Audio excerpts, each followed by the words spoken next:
I mean, look, at this point, anybody that, if you're going to look at the Phantom Menace, and especially after 25 years, theater re-release, after 25 years, anybody that doesn't look at the Phantom Menace and say,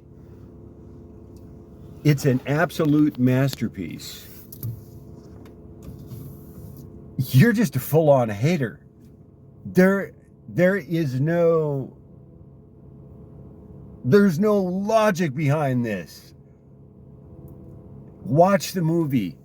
Watch the prequels. Look at the Phantom Menace. It's amazing.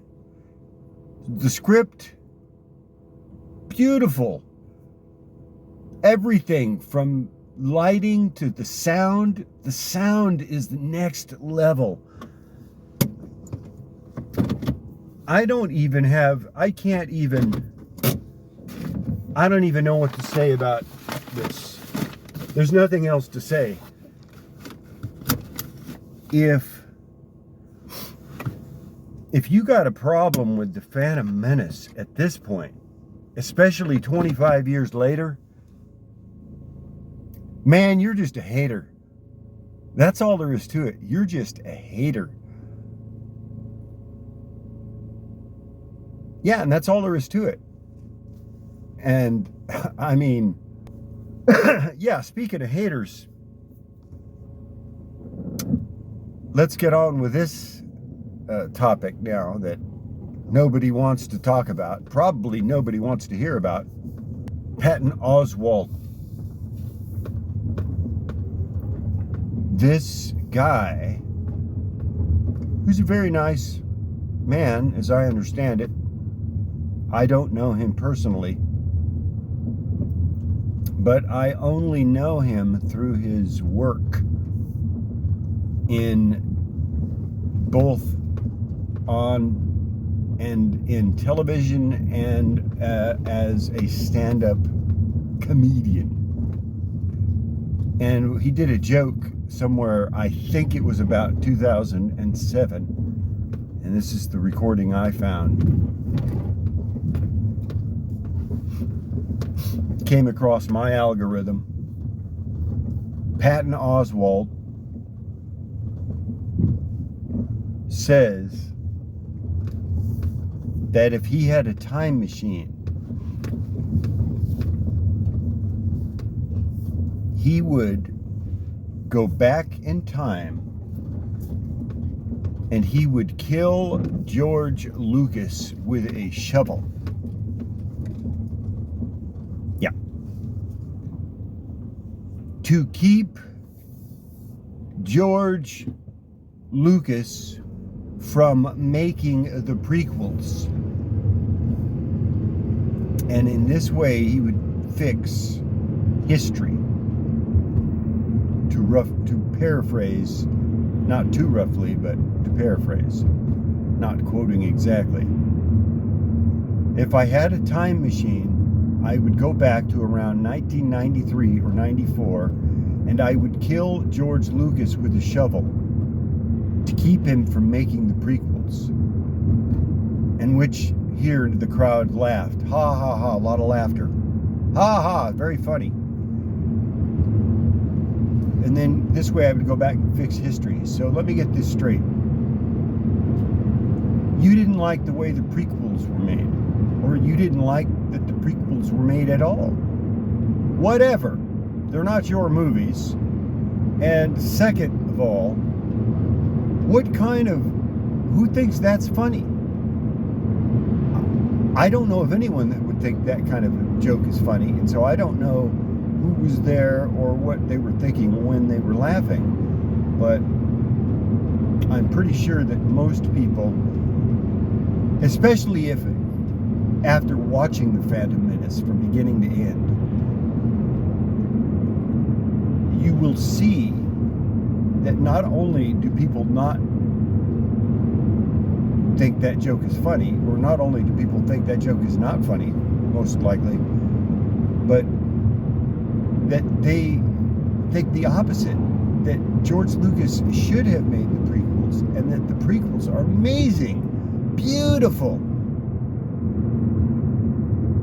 To quote Patton Oswalt when he's talking about the Disney sequels, beautiful, amazing. Come on, man. Where is your pride? I don't even know what to call it. Have you no shame? Shame on you, Patton Oswalt. So let me get this straight.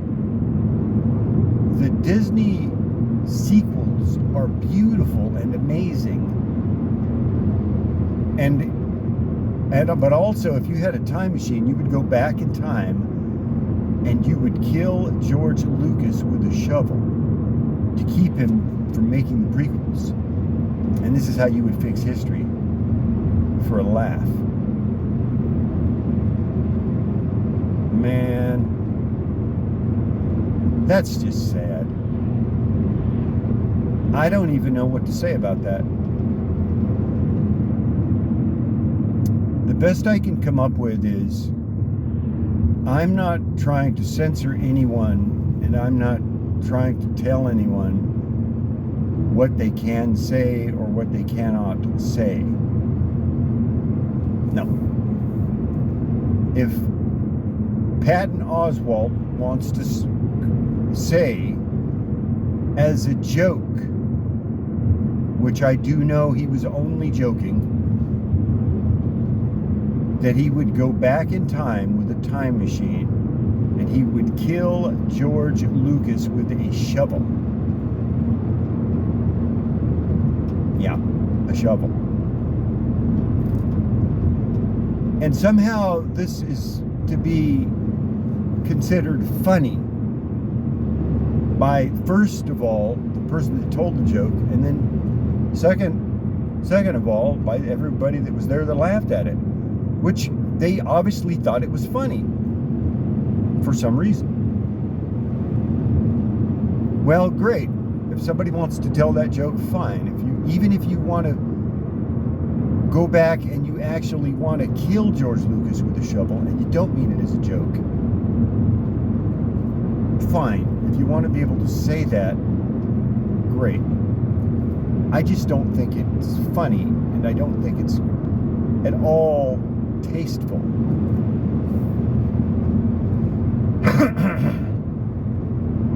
Not to say that comedy has to be tasteful, or that comedy is tasteful at all, or that anything is tasteful, or that the prequels are tasteful, or to anyone's taste, I should say, except the creator's taste.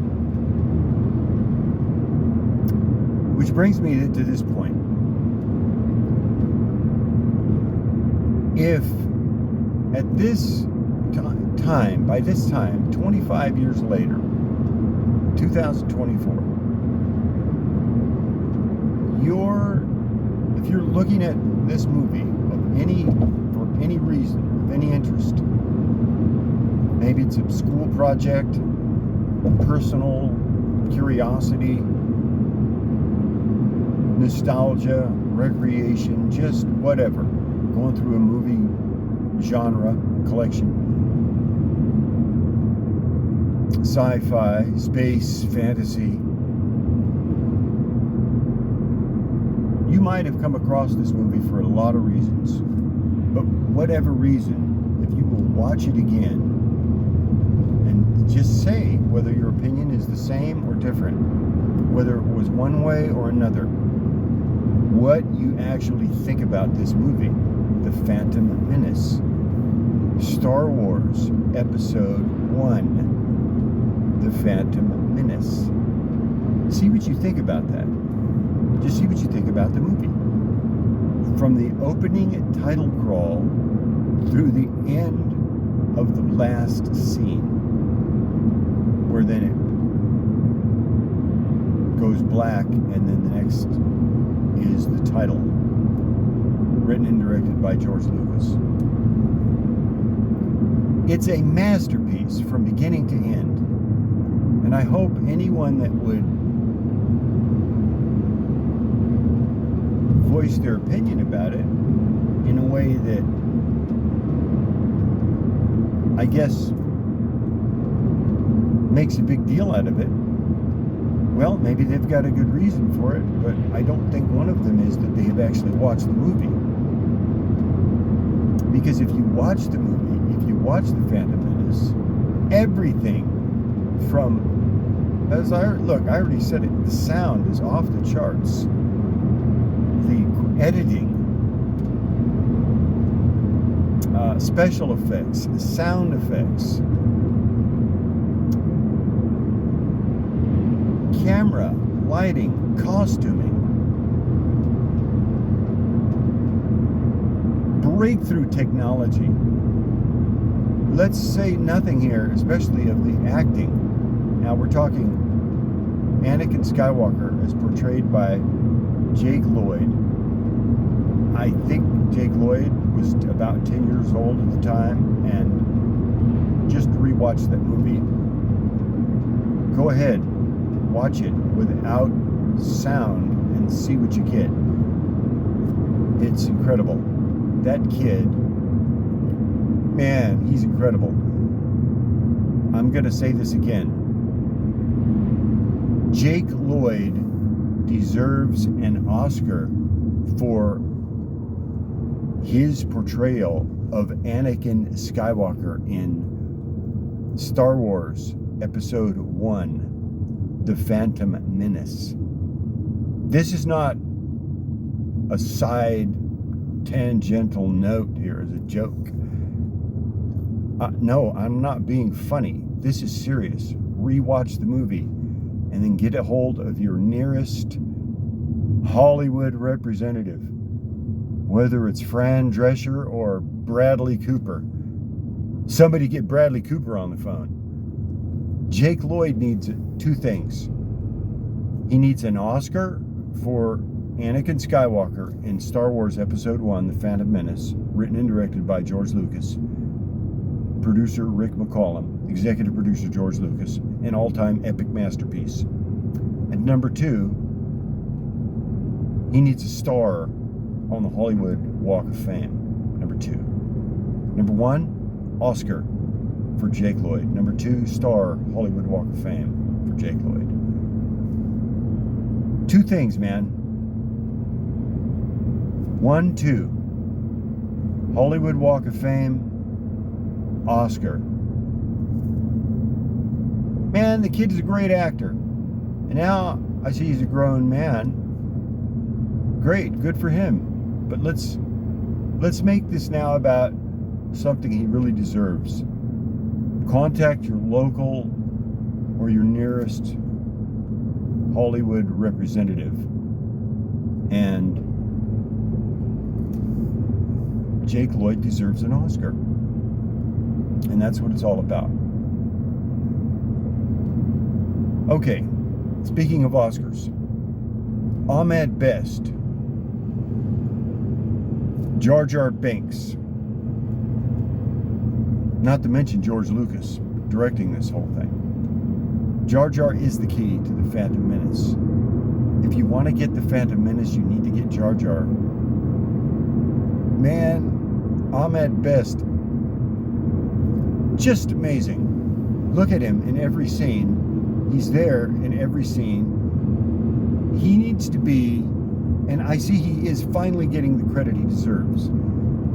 Credited for and celebrated for his portrayal of Jar Jar Binks, and especially in Star Wars Episode 1, The Phantom Menace. Amazing, incredible, just the vocals alone.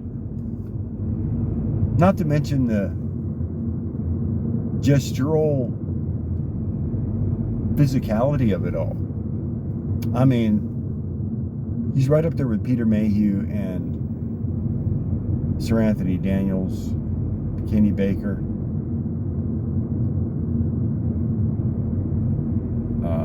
David Prowse. Anyone that's ever worn any of the costumes, I will say, and become those characters, And this is Ahmed Best. And every character in the movie is that. Every actor puts on that character and is that. But many of these characters, you never see their real face. You see only the mask that they wear that completely covers them. But Ahmed Best does such a good job of portraying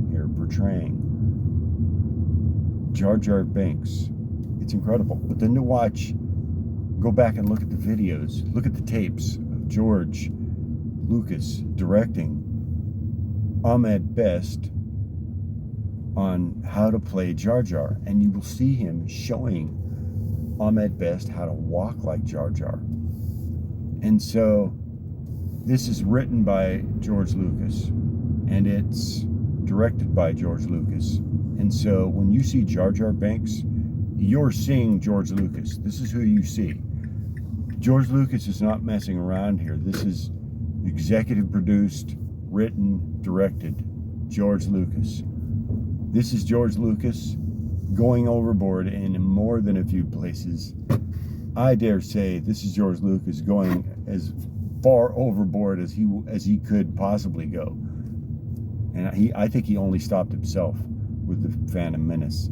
Somewhere I heard that there was a 6-hour cut of this movie. And I don't know if this is true. I have heard somewhere that in an interview someplace, Jake Lloyd said that he has seen this 6-hour cut of the Phantom Menace, and he said something like, oh, it's mind-blowing or something like that. And so as to if this is true or not, I cannot say. But I could hope it is, and then one day get to see this movie. So again, this is what it's all about today. Star Wars Episode 1, The Phantom Menace. Written and directed by George Lucas. Oh, producer Rick McCallum. Executive producer George Lucas. An all-time epic masterpiece. And that's not overstating anything. If anything, it's slightly understating it. I recommend it. Watch it. You decide for yourself. All joking aside, in all seriousness, this movie is an absolute masterpiece. George Lucas is the key to this whole thing. You got to get Jar Jar. You got to get George. This is definitely a kids movie that's on the PG-13 side, yes. But it's definitely for kids, but it's definitely for all ages. I recommend it. Star Wars Episode 1, The Phantom Menace, written and directed by George Lucas, an all-time epic masterpiece. And hey, after 25 years in theaters, especially after the re-release, anybody that doesn't like it, they're just hating. That's just it. You're just hating. Friends, that's all the time we have for today. Remember, your focus determines your reality. And may the Force be with us.